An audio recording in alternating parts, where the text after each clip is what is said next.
A true story inspired by real-life cases of secondhand smoke.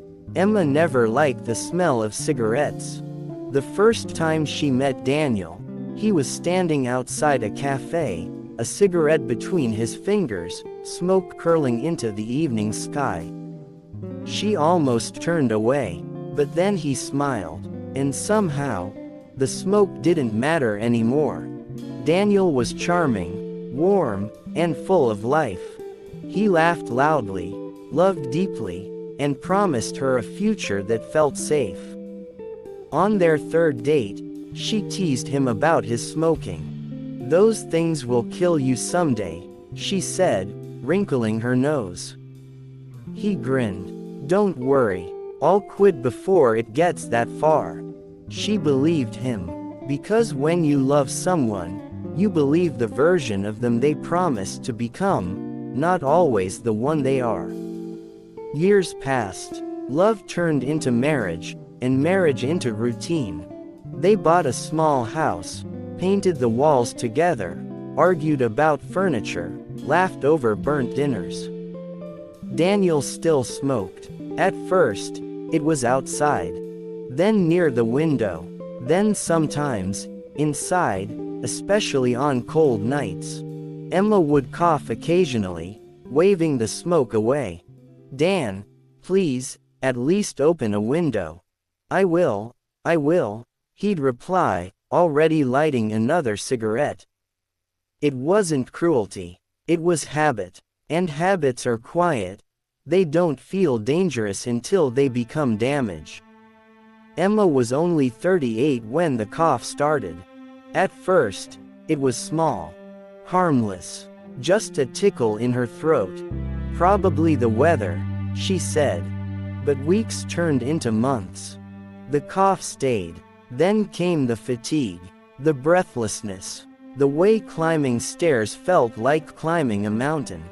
Daniel noticed. "You should see a doctor," he said one night, a cigarette burning between his fingers.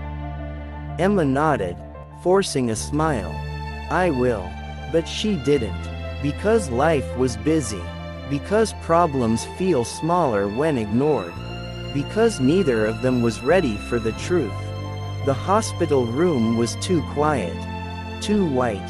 Too still. Emma sat on the bed, her hands trembling slightly as the doctor spoke words that didn't feel real. "Lung cancer." She blinked. I don't smoke." The doctor nodded gently. "I know. But long-term exposure to secondhand smoke can significantly increase the risk." The room spun. Emma's mind didn't go to herself first. It went to Daniel. Daniel didn't speak when she told him. He just stared. At her. At the floor. At the cigarette in his hand. Slowly, he crushed it. That night, for the first time in years, the house smelled like nothing. No smoke. No ash. Just silence. "I'm quitting," he said, his voice shaking. Emma looked at him. Not with anger. Not with blame, but with something far heavier.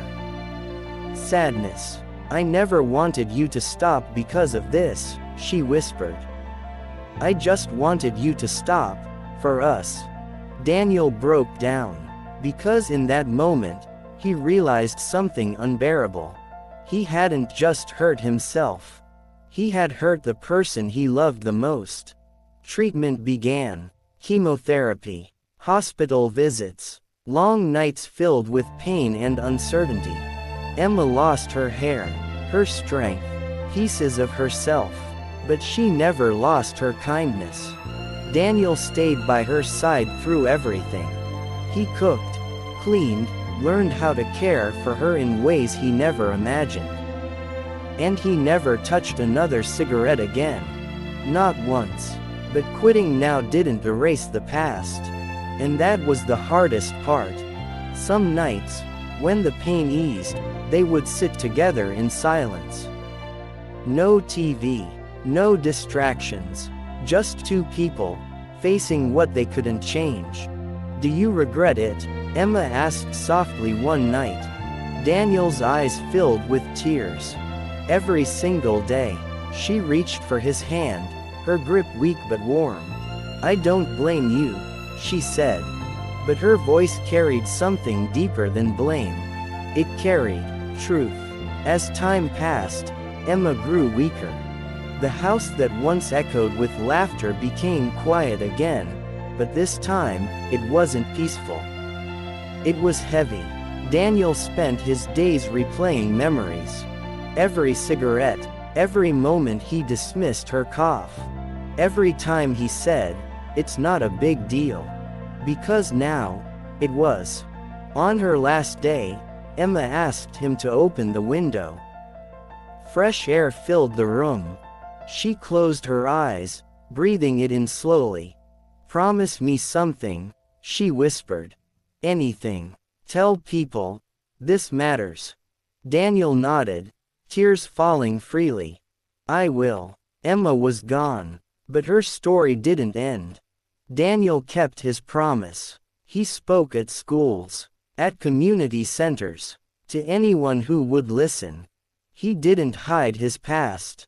"I thought I was only hurting myself," he would say. "But I was wrong."